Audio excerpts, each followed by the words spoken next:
नमस्कार दोस्तों, हम विजय कुमार और हमारे इस YouTube चैनल पे आप सभी का स्वागत है। तो आज हम डिस्कस करेंगे या कहीं तो स्टार्ट करेंगे मैथमेटिक्स क्लास 12th NCERT, है ना। तो आज से हम स्टार्ट करेंगे mathematics class 12th NCERT chapter number 1। तो डिस्कस करेंगे सबसे पहले फर्स्टली रिलेशन, जो कि मैथमेटिक्स क्लास 12th का चैप्टर नंबर 1 है, रिलेशन एंड फंक्शन। तो फर्स्टली हम पहले रिलेशन को समझेंगे, और जो हमने ये क्लास डेकोरेट की है तो ये उन स्टूडेंट्स के लिए की है जो स्टूडेंट को ये मैथ बिल्कुल बोरिंग लगता है या बार बार मैथ सॉल्व करने पर भूल जा रहा है, या कुछ कारणवश कभी कभी ऐसा होता है लाइफ में कि मैथ्स में हमारा इंटरेस्ट नहीं है, फिर भी कुछ पेरेंट्स या दबाव की वजह से हम लोग मैथ चूज कर लेते हैं। तो फिर क्या होता है कि उनको बड़ी प्रॉब्लम, क्योंकि उनके माइंड में तो कंसेप्ट है कि मैथ मुझे पसंद नहीं है, मुझे मैथ आता ही नहीं है ना, मैं पढ़ना नहीं चाहता। तो ये सब ये जो वीडियो बनाया गया है उन्हीं स्टूडेंट के लिए बनाया गया है ना। कि अगर वो ऐसे स्टूडेंट सोच रहे हैं, उन्होंने मैथ को ले लिया है, मैथ पढ़ रहे हैं, तो उन्हें कोई प्रॉब्लम ना हो। और जो ये क्लास हम डेली डेकोरेट करते हैं डेली टू डेली, तो इस पे क्या है कि जो आपको देखेंगे कि मैथ पढ़ाने वाले यूट्यूब में हर जगह मिलेंगे, गाइड्स मिलेंगी, सॉल्यूशन मिलेगा, सब कुछ मिलेगा। बट हम इस मैथ को क्लास 12th NCERT को रियल लाइफ से रिलेट करना चाहते, या रियल कहने का तात्पर्य ये है कि रियल लाइफ से में इसका कोरिलेशन बना रहे हैं, है ना। ठीक, तो देखिएगा आज हम डिस्कस करेंगे रिलेशन। तो जैसा फर्स्टली आप देखते हैं कि रिलेशन में आपकी ये फैमिली है, ठीक। आप ये फैमिली, इस फैमिली को आप बिल्कुल पहचानते हैं कि ये फैमिली है। हर स्टूडेंट, हमारी क्लास का हर बच्चा सब कुछ जानता है कि ये फैमिली, अरे फैमिली तो है, बट इनमें आपको ये भी जानते हैं कि रिलेशन है ना। तो फर्स्टली हम थोड़ा सा रिप्रेजेंट करेंगे कि देखिए, जो हम ये इस पे आप एक देख रहे हैं, मैन है और इसकी वाइफ है। तो इस पे देखिएगा आप कि जब ये दोनों आपस में इनका रिलेशन हुआ, तो रिलेशन हुआ तो एक प्रकार से जब रिलेशन हुआ तो कुछ प्रोडक्ट निकलेगा। तो प्रोडक्ट के तौर पर हमारे ये बच्चे हो गए, क्लियर, इस 3 बच्चे हो गए। तो जब प्रोडक्ट के तौर पर 3 बच्चे हैं, तो आप लोग याद होगा कि हमने 11th में पढ़ा था कार्टेशियन प्रोडक्ट, जो कि किसी 2 सेट के बीच में निकालते थे। किसके सेट पे? 2 सेट के बीच में कार्टेशियन प्रोडक्ट फाइंड करते थे। तो ठीक इसी प्रकार सपोज दैट कि ये सेट ए है और इसकी वाइफ जो है ये सेट बी है। तो जब ए और सेट बी का प्रोडक्ट हुआ तो आउटपुट निकल के आया 3 बच्चे। ठीक उसी प्रकार हमने यहाँ रिप्रेजेंट किया है, आप देख लीजिएगा।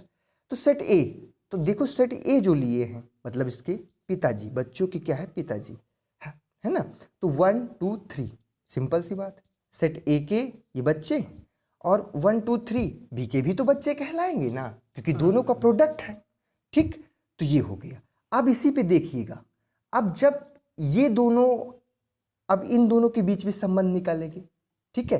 अब सेट ए और सेट बी के बीच में, तो देखिएगा अब इस पे ये तो चीजें हो गई कि 2 हस्बैंड वाइफ के बीच में प्रोडक्ट हुआ तो ये बच्चे आए।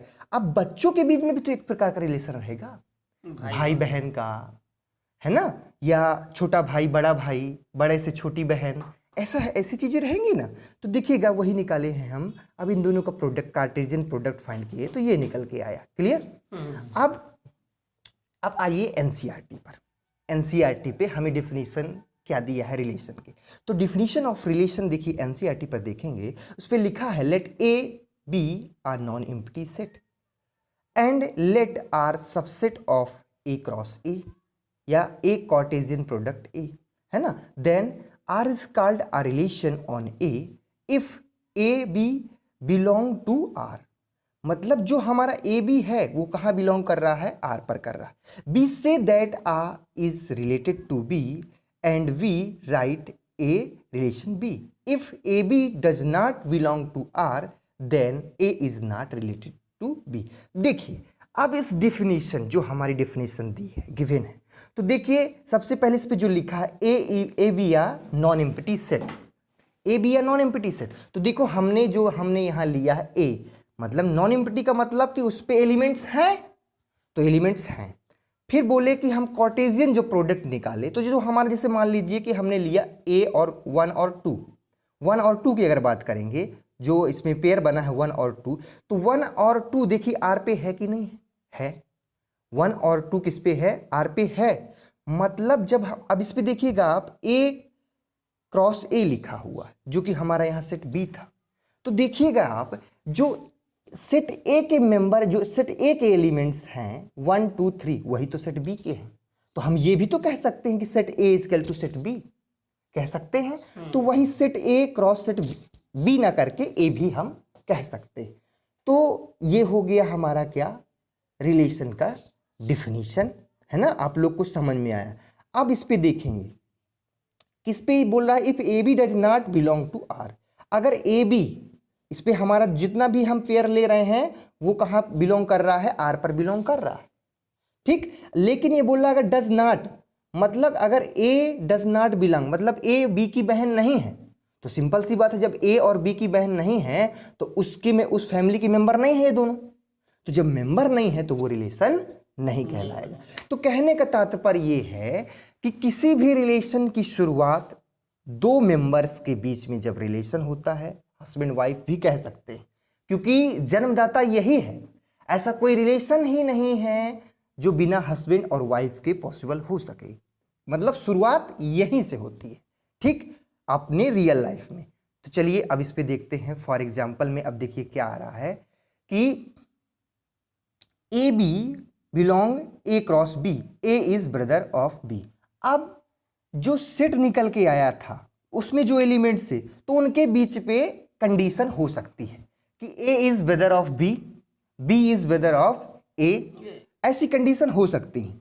ए is sister of B, and एज पे भी हो सकता है, छोटा बेटा हमारा छोटा एज है, उसका कम एज है, बड़ा बेटा का ज़्यादा एज होगा, है ना।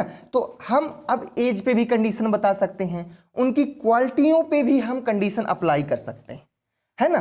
तो जब हम किसी भी दो रिलेशन के बीच पे कंडीशन अप्लाई करते हैं, कंडीशन दे देते हैं वहाँ कि हमें आप रिलेशन शो करिए, फाइंड करिए, कंडीशन ये है, तो कंडीशन उन रिलेशन के बीच पे जो प्रेजेंट होती है उसी से क्या होता है, टाइप का निर्माण होता है, ये टाइप क्रिएट होता है। तो देखिए फिर अपन बात करेंगे टाइप्स ऑफ रिलेशन।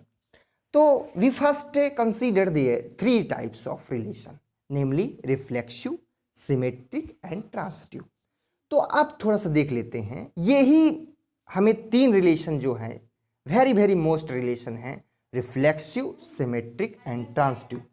इन्हीं रिलेशन को हम class 12th NCERT chapter number 1 पर डिस्कस करेंगे, और इन्हीं 3 रिलेशन पर ही पूरी प्रॉब्लम्स हम सॉल्व करेंगे।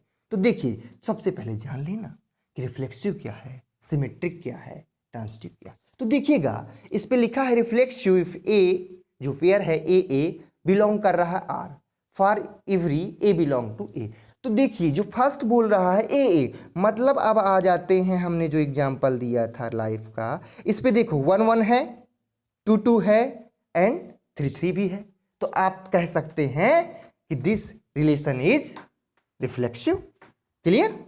फिर आप देखेंगे सेकंड में, जब देखेंगे सिमेट्रिक की जब बात करेंगे, तो इफ A1 A2 बिलोंग कर रहा है R पर, इंप्लाइज दैट A2 बिलोंग कर रहा है A1 A2 और A1 भी बिलोंग कर रहा है R पर। तो फॉर ऑल A1 A2 किसके मेंबर होंगे, बिलोंग कर रहे हैं A पर। तो इस पे भी देखिएगा, अपन देखेंगे इस पे भी मिल जाएगा। देखो A1 और 2 है पेयर, जो रिलेशन R निकल के आया था 1 और 2 है, और 2 और 1 भी है ना। आप कह सकते हैं 1 और 2 है, 2 और 1 भी है, तो जो कि बिलोंग कर रहा है रिलेशन R पर, तो हम इसे कह सकते हैं कि इट इज रिफ्लेक्सिव। अब ट्रांसिटिव की बात करें तो ट्रांसिटिव भी अपन देखेंगे कि a order pair A B belong कर रहा है Cartesian product, total marks obtain by A, sorry कहाँ गए, हाँ ट्रांसटिव की बात करेंगे। तो इफ A1 A2 बिलोंग कर रहा है R पर, समझिएगा, एंड A2 A3 बिलोंग कर रहा है R पर, तो दिस इंप्लाइज दैट A1 और A2 A3 भी बिलोंग करना चाहिए R पर। तो देख लेते हैं अपन एग्जाम्पल पर, देख लेते हैं। देखो बेटा, तो देखिएगा इस पे 1 और 3 है, तो फिर 3 और 1 भी हो, 3 और 3 भी 1 और 3 है, तो अब देखिए अब 3 1 भी है और 1 1 भी है। A B B C and C A अगर मिल रहे हैं किसी भी रिलेशन में, पेयर बन रहा है, उस रिलेशन पे अगर pair A B B C C A की कंडीशन है तो अपन उससे क्या कहेंगे, ट्रांसटिव, ट्रांसटिव कहेंगे।